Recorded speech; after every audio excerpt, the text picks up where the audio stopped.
રૂપાલાના જીતના કારણો આપણે જોઈ લીધી હતી। બિલકુલ, તો જે જીતના કારણો આવી રહ્યા છે, લોકોએ કચકચાવીને ભાજપ માટે મતદાન કર્યું હોય એ પ્રકારના આ ખાસ કરીને સમાચાર આવી રહ્યા છે। ક્ષત્રિય આંદોલનનો મુદ્દો બાઉન્સ બેક થયો છે અને અત્યારે પરસોત્તમ રૂપાલા આગળ ઘણા જ બધા મતો 4 લાખ કરતા પણ વધુ મતોથી તેઓ આગળ છે। કોળી અને પાટીદાર ભાજપ તરફી રહ્યા છે। મોદીના હાથ મજબૂત કરવાની મોદીની અપીલ અહીંયા કામ કરી ગઈ છે, એ પ્રકારના દ્રશ્યો સામે આવી રહ્યા છે। પરસોત્તમ રૂપાલા લગભગ 4 લાખ મતોથી તેઓ અત્યારે આગળ જોવા મળી રહ્યા છે, જીત તરફ તેઓ જોવા મળી રહ્યા છે અને આ જીતના કારણો આપણે બતાવી રહ્યા છે। કચકચાવીને ભાજપ માટે મતદાન કર્યું હોય પ્રજાએ તે પ્રકારનું ચિત્ર ક્યાંક અહીંયા સ્પષ્ટ થતું જોવા મળી રહ્યું છે। ક્ષત્રિય આંદોલનને અહીંયા બાઉન્સ બેક થયો હોય આ મુદ્દો, કારણ કે આ મુદ્દા સૌથી વધારે અસર કરશે આ મતદાન ઉપર। મતદાનની જ્યારે પંકજ ટકાવારી પણ સામે આવી હતી, જે ઓછું મતદાન થયું હતું એના કારણે પણ કદાચ એવું મનાતું હતું, એક્ઝિટ પોલમાં પણ એવા તારણો નીકળતા હતા કે કદાચ અહીંયા થોડો ઘણો ભાજપને નુકસાન થાય, પણ એ પ્રકારની પરિસ્થિતિ બિલકુલ પણ અહીંયા જોવા નથી મળી। જો રાજકોટ બેઠકમાં આમ તો પાટીદારોનું ગઢ કહેવાય છે અને કોળી અને પાટીદારોનું જ્યારે ગઢ હોય ત્યારે હાલ જે તસવીર આવી રહી છે દર્શકોને બતાવીએ। અહીંયા એક તરફ પરસોત્તમ રૂપાલા અને બીજી તરફ પરેશ ધાનાણીની તસવીર આપ જોઈ રહ્યા છો। જ્યારે વિનિંગ પોઝિશનમાં રૂપાલા આવી ગયા ત્યારે ધાનાણીએ તેમને હાથ મિલાવ્યો અને તેમને અભિનંદન આપ્યા। આ જે તસવીર છે એ બતાવે છે કે રાજનીતિમાં કેટલી પરિપક્વતા હોય છે। જ્યારે તમે હારી જાઓ છો ત્યારે તમે એનાથી હચમચી નથી જતા, પરંતુ સામે જે ઉમેદવાર જીત્યો હોય તો તેની સાથે મળો છો, હસીને વાતચીત કરો છો। આ જ બતાવે છે કે જે ધાનાણી છે એ કેટલા પરિપક્વ છે રાજનીતિની રીતે। આમ તો ધાનાણીનું અમરેલીમાં વર્ચસ્વ છે અને હેતવી આપણે અમરેલીમાં ધાનાણીના વર્ચસ્વને ઇગ્નોર ન કરી શકીએ, પણ એમને રાજકોટમાં મૂક્યા અને એનું કારણ એ હતું કે આ પુરુષોત્તમ રૂપાલા પોતે અમરેલીના હતા, એટલા માટે આ પરેશ ધાનાણીને અહીંયાથી મૂકવામાં આવેલા।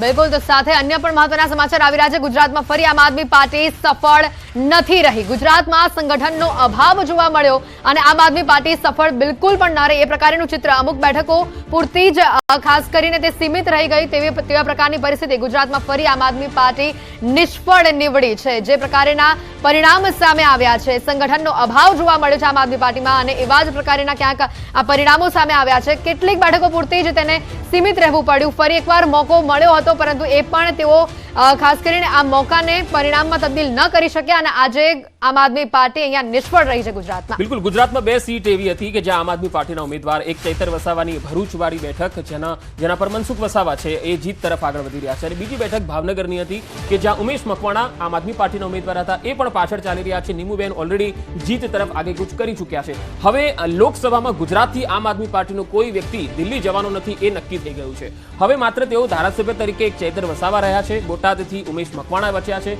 કારણ કે અરવિંદ દાડાણી તો ઓલરેડી ભાજપમાં આવી ગયા છે, એટલે હવે એ રહ્યા નથી અને હવે એ પણ બીજેપીમાં આવ્યા પછી બાય ઇલેક્શનમાં જીતી રહ્યા છે। તો આ સ્થિતિ છે કે આમ આદમી પાર્ટીનો ગુજરાતમાં રકાસ થઈ ગયો છે। સંગઠનનો અભાવ અહીંયા દેખાઈ રહ્યો છે, કારણ કે ચૂંટણી જીતવા માટે એક ફોર્સ જોઈએ કાર્યકર્તાઓની, અને એ ફોર્સ પછી એક માઇક્રો લેવલનું પ્લાનિંગ કરવા વાળો એક ચાણક્ય જોઈએ જે પાર્ટીમાં હોવો જોઈએ। જેમ તમે બીજેપીમાં જુઓ તો અમિત શાહ છે એ ચૂંટણીના ચાણક્ય કહેવાય છે, CR પાટીલ છે તો એ પેજ કમિટીના ચાણક્ય કહેવાય છે કે કેવી રીતે એક પેજના 30 મતદારો સુધી તેમનો જે કાર્યકર્તા છે એ પહોંચે અને મતદાન સુધી લઈ આવે। આ પ્રકારની સ્થિતિ જે આમ આદમી પાર્ટીમાં હજુ નથી થઈ, કારણ કે એમની પાસે હજુ કાર્યકર્તાઓ જ નથી અને ચૂંટણીમાં લડી શકે એવા સક્ષમ નેતાઓ પણ બહુ ઓછા છે, એટલા માટે એમને લોકસભામાં આ હાર ખમી પડી। હાલ એક અપડેટ આવી રહી છે મનસુખ વસાવાને લઈને। મનસુખ વસાવાની જે રીતે વિગતો આવી રહી છે, સતત 6 ટર્મની આ કામગીરી તેઓની બોલી રહી છે અને એ જ પ્રકારના ક્યાંક પરિણામો જે સામે આવી રહ્યા છે।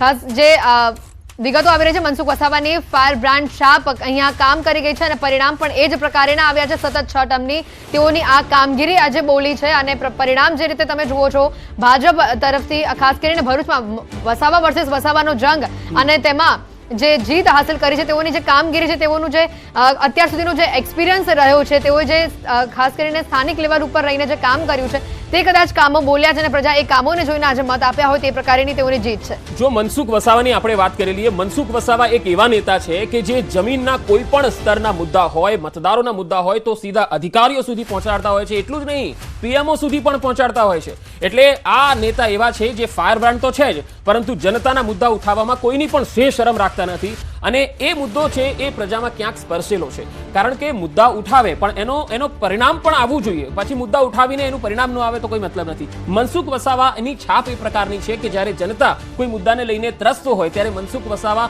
અધિકારીની ઓફિસ સુધી પહોંચતા હોય છે. અને ચૈતર વસાવા જ્યારે પ્રચારમાં ગયા ત્યારે આપણે ઘર્ષણના દ્રશ્યો પણ જોયા હતા કે બંને પાર્ટીના જે કાર્યકર્તાઓ છે એ એકબીજા સામે આક્ષેપબાજી કરતા હતા, ઘર્ષણ પણ થયું હતું. આક્ષેપબાજી તો બહુ જ થઈ, પરંતુ ચૈતર વસાવા જે માત્ર ડેડિયાપાડા પૂરતા તેમનો પ્રભાવ છે, વર્ચસ્વ છે, આખા ભરૂચની જો આપણે વાત કરીએ તો એમાં અંકલેશ્વર પણ આવે છે, જંબુસર પણ આવે છે, ભરૂચ વિધાનસભા પણ આવે છે. તો આ 7-6 વિધાનસભા જે છે એમાં તો ભાજપ છે અને એમાં ચૈતર વસાવાએ હોલ્ડ લેવો પડે, પોતાનું પ્રભુત્વ જમાવવું પડે, માત્ર ડેડિયાપાડાથી ન ચાલે. અને એટલા માટે મનસુખ વસાવા અહીંયા સતત જીતી રહ્યા છે, એમનું કામ અહીંયા બોલે છે અને એમનો લોકો વચ્ચેનો જે સંપર્ક રહ્યો છે સતત એના કારણે તેઓ અત્યારે તેમની ફાયર બ્રાન્ડની જે છાપ છે એ એમને જીતાડી લાવી છે. બિલકુલ, અહીંયા સંગઠન કામ કરી ગયું છે અને આ સંગઠનનું જે પરિણામ કદાચ અત્યારે આ જીતનું જશ્ન આપણે જોઈ રહ્યા છે. જે રીતે જીત તેઓની સામે આવી છે, ભાજપનું આ મજબૂત સંગઠન અને તેઓની જે અત્યાર સુધીનો એક્સપિરિયન્સ, કામ કરવાની શૈલી, લોકોનો વિશ્વાસ, જે રીતે તેઓ આટલા વર્ષો સુધી જીતતા આવ્યા છે, તેઓની જે કામ કરવાની આગવી ઓળખ છે, આ બધાને આધારે જ કદાચ આજે પ્રજાએ તેઓને અહીંયા મત આપ્યા છે અને વિજયી બનાવ્યા છે. મનસુખ વસાવાની ફાયર બ્રાન્ડ છાપ અહીંયા ચોક્કસથી અલબત્ત કામ કરી ગઈ છે. તો સામે વસાવા વર્સિસ વસાવાનો જે જંગ હતો ત્યારે ક્યાંક ને ક્યાંક ઘણા વિશ્લેષકો સાથે ચર્ચા કરવામાં પણ આપણે આ મુદ્દો ઉઠાવતા હતા પંકજ, કે આ બેઠક ઉપર રસાકસી જોવા મળી શકે છે. ક્યાંક જે રીતે ચૈતર વસાવાની પણ જે છાપ છે, તેઓ લોકો વચ્ચેને રહીને તેઓએ પણ જે કામ કરે છે અથવા તો લોકોનો જે પ્રેમ તેઓના પર છે, કદાચ એના કારણે આ વસાવા વર્સિસ વસાવાનો જે જંગ છે તે આપણને પરિણામમાં જોવા મળશે, પરંતુ એવું બિલકુલ પણ નથી થયું. બિલકુલ. હવે એક મહત્વપૂર્ણ ખબર આવી રહી છે. ગુજરાતે પીએમ મોદીની લાજ રાખી છે, કારણ કે ગુજરાતમાં મોટાભાગની બેઠકો જે છે એમાં ભાજપ જીત્યું છે. 26માંથી 18 બેઠક ભાજપ જીત્યું છે, જ્યારે 6 બેઠક પર ભાજપના ઉમેદવાર આગળ ચાલી રહ્યા છે. મતલબ કે નરેન્દ્ર મોદી ગુજરાતી છે અને ગુજરાતની જનતાએ નરેન્દ્ર મોદીની લાજ રાખી છે અને અહીંયા લગભગ મોટાભાગની બેઠકો બીજેપી તરફ જઈ રહી છે એવું દેખાય છે. માત્ર 2 બેઠક એવી છે, પાટણ અને બનાસકાંઠા, જેના પર છેલ્લી ઘડીએ કોઈ ફેરફાર ન થાય તો જ નવાઈ. બાકી લગભગ ગુજરાતમાં બીજેપી ક્લીન સ્વીપ કરે છે કે નહીં એ તો હવે આપણે છેલ્લી મતગણતરી થાય એના માટે સમયની રાહ જોવી પડે. પણ મોટાભાગની બેઠકો છે એ ભાજપના ફાળે આવી ગઈ છે. એટલે ગુજરાતની જનતાએ નરેન્દ્ર મોદીની લાજ એટલે રાખી છે કે ગુજરાતના પણ એ નેતા છે, ગુજરાતમાં વર્ષો સુધી નરેન્દ્ર મોદીએ કામ કર્યું છે. અને તમે જો કે પીએમ જ્યારે પણ પ્રચારમાં આવે ત્યારે જે પણ ઉમેદવાર હોય એ ઉમેદવારને નહીં, નરેન્દ્ર મોદીને વોટ આપવાનો છે, નરેન્દ્ર મોદીના હાથ મજબૂત કરવાના છે, દિલ્હીમાં એક કમળ મોકલવાનું છે, એ પ્રકારનું તેઓ લોકોને કહેતા હતા. એમનો સંપર્ક તમે જુઓ તો એ 12માના સ્ટુડન્ટ્સ અને કોલેજના સ્ટુડન્ટ્સ સાથે પણ સીધો સંવાદ કરતા હતા, કારણ કે એ નવા મતદારો બનીને આવવાના છે. એટલે એમનો સંપર્ક તમે જુઓ તો નાના બાળકથી લઈને મોટા વ્યક્તિઓ હોય, વડીલો હોય, તમામ લોકો એમને ઓળખે અને એ ઓળખનો તેમને ફાયદો છે એ લોકો અને ઉમેદવારોને પણ આપવાનો પ્રયાસ કર્યો.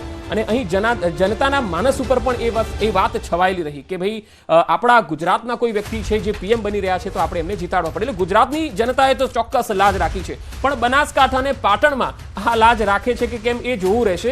એ રસપ્રદ પણ રહેશે, કારણ કે બનાસકાંઠાની જ એક ચર્ચા હતી કે જ્યાં કોંગ્રેસ જીતે એવી શક્યતા હતી, પાટણની શક્યતા લાગતી નહોતી, પરંતુ હવે પાટણમાં કોંગ્રેસના ચંદનજી ઠાકોર જ્યારે આગળ ચાલી રહ્યા છે ત્યારે કોંગ્રેસને આ ફાયદો થાય છે કે નહીં, કોંગ્રેસ માટે ખુશીની ખબર આવે છે કે કેમ, એ હવે છેલ્લા રાઉન્ડની આપણે રાહ બિલકુલ લીડ વધતા જ પરિણામોને જે સામે આવી રહ્યા છે, હું બધાની સાથે રહેવા માંગુ છું, સુતરિયાનું આ નિવેદન સામે આવી રહ્યું છે. પરિણામ જેમ સ્પષ્ટ થઈ રહ્યા છે તેમ પ્રેમથી રહેવા માંગતા હોવ તો હું તમારા દિલમાં રહીશ. અમરેલીથી આ સમાચાર આવી રહ્યા છે. બિલકુલ, આ અમરેલીના ઉમેદવાર છે ભાજપના ભરત સુતરિયા અને તેમણે કહ્યું છે કે હું આવો સંદેશ કોને આપ્યો, સુતરિયાએ આવો સંદેશ કોને આપ્યો એ તમારે સૌથી પહેલા જાણવાની જરૂર છે. લીડ વધતા ભરત સુતરિયાના તેવર બદલાઈ ગયા. જયની ઠુમ્મર છે તેમની સામે અમરેલીથી અને ભરત સુતરિયા ભાજપના ઉમેદવાર છે. તમે જો જ્યારે ભરત સુતરિયાને ટિકિટ આપી અને ત્યાર પછી અમરેલીની અંદર જે સ્થાનિક નેતાઓ છે એ ભરત સુતરિયાના વિરોધમાં આવ્યા હતા અને ત્યાર પછી તો ભરત સુતરિયાએ પણ નિવેદનો આવવાનું શરૂ કરી દીધું હતું. તો આપણે એમાં નહીં પડીએ, પરંતુ પ્રેમથી રહેવા માંગતા હો તો તમારા દિલમાં રહીશ, આવું ભરત સુતરિયાએ કહ્યું છે. કારણ કે એમની જે લીડ છે એ ઘટી રહી છે અને એટલા માટે તેમણે જે પોતાનો આ સંદેશ જે આપ્યો છે એ હવે કોને આપ્યો છે આપણે અત્યારે એમાં પડવાની જરૂર નથી, પરંતુ મને લાગે છે બધાને ખ્યાલ આવી ગયો હશે કે અમરેલીમાં એ મુદ્દો જે છે એ કોને ઉપાડ્યો હતો. અમરેલીના જ એક સ્થાનિક લીડરે શું કહ્યું હતું ભરત સુતરિયાને. જો કે આપણે એમાં નથી પડતા, પરંતુ અમરેલીમાં જેનીબેન ઠુમર અને ભરત સુતરિયા વચ્ચે કાંટાની ટક્કર છે. અમરેલીની અંદર લોકોએ મારી ઉપર આટલો વિશ્વાસ મૂક્યો છે એટલે મારી પાસે એની અપેક્ષા વધી ગઈ છે. એટલે એની અપેક્ષા મુજબ મારે આવનારા દિવસોની અંદર કામ કરવાના છે. ત્રીજી વાત, હું તમને દિલથી કહું છું કે બધા હારે હું રહેવા માંગુ છું. તમે પ્રેમથી રહેવા માંગતા હો તો તમારા દિલમાં રહેવાનો છો, તમે નફરતથી રહેવા માંગતા હો તો તમારા મગજમાં રહેવાનો છો, બાકી રહેવાનો છો તમારી હારે.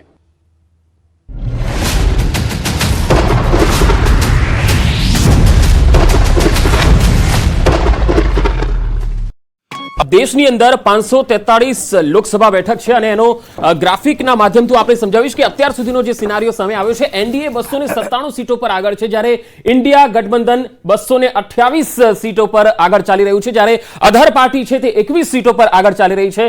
હવે આ જે કેસરી કલર તમે જે જોઈ રહ્યા છો આ છે ભારતીય જનતા પાર્ટી અને એનડીએના સાથી દળો કે જ્યાંના તેમના ઉમેદવાર આગળ ચાલી રહ્યા છે, જ્યારે આ બ્લુ કલર તમે જે જોઈ રહ્યા છો એ ઇન્ડિયા ગઠબંધન અને તેમના ઉમેદવાર આગળ ચાલી રહ્યા છે. પરંતુ એક રસાકસી અને રોમાંચ ભર્યો માહોલ થઈ ગયો છે સંધ્યા, કારણ કે આ ઇન્ડિયા ગઠબંધન 225 સીટ આમ તો